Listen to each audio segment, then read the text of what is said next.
It would be unreasonable of me at this point not to make you aware of the fact that the reason that I am still a stand-up comedian today is because of the influence of an American comic. I've been a stand-up for 20 years. Many times I've considered giving up. It's very difficult. But in 1997, I was in Norwich and I went into a second-hand shop where I found this album.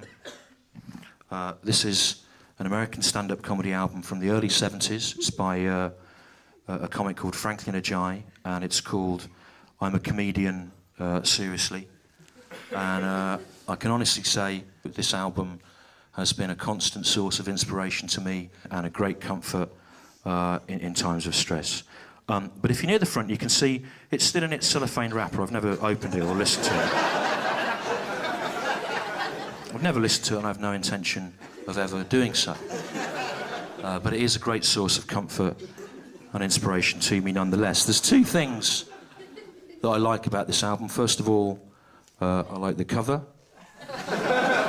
It's called I'm a Comedian, Seriously, and on the front there you can see Franklin Ajayi, and he's smiling, he's happy, isn't he? But he's not gone mad, he's sort of just reasonably content, isn't he, mildly? He's about as happy as you might be if you'd invited some people round and, I don't know, you'd made them some mash, and one of them had said, "This mash is nice, Franklin." You go, "Yeah, I put a spring onion in it." "Yeah, nice." I'm a Comedian, Seriously, the back, very different image. See that very serious face on the back. But it's not overly serious, not like suicidal. He's just mildly sort of pensive, isn't he? He looks about as serious on the back there as you might look if, I don't know, you'd invited some people round and you'd made them some mash. And one of them had said, "Are you sure you boiled these potatoes?"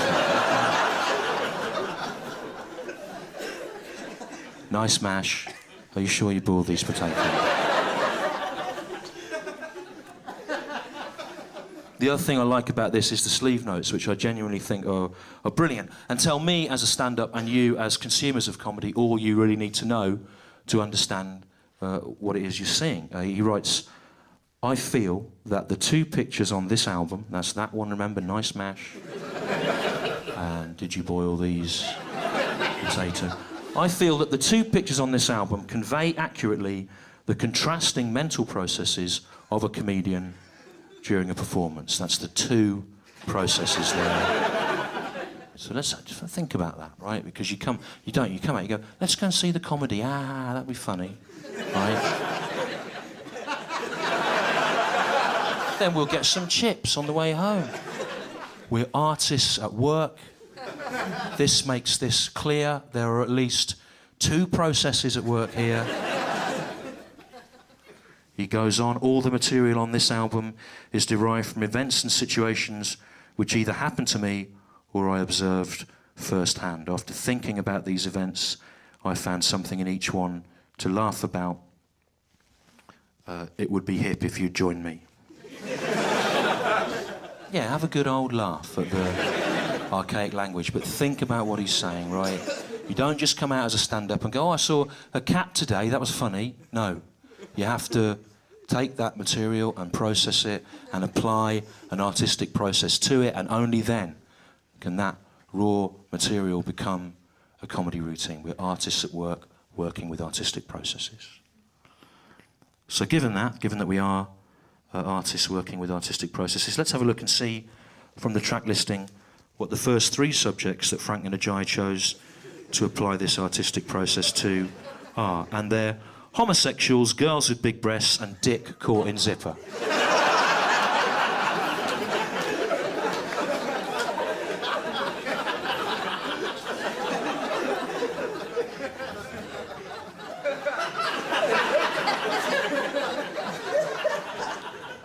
Homosexuals, girls with big breasts, and dick caught in zipper.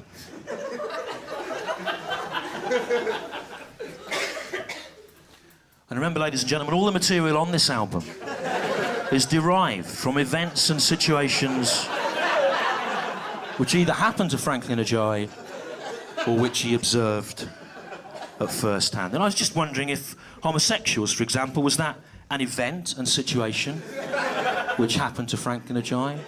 Or was it something that he observed at first hand, perhaps in a lay-by or a wood? He goes on, after thinking about these events, I found something in each one to laugh about. And I'm interested in what exactly was the time lag there. Did he see girls with big breasts and immediately find it funny? Or did he squirrel it away in his mind? And only after thinking about it for an hour, a day, a week, a year, maybe 10 years, did he realise how funny it would be to be or see girls with big breasts? We don't know. Comedy's not a science.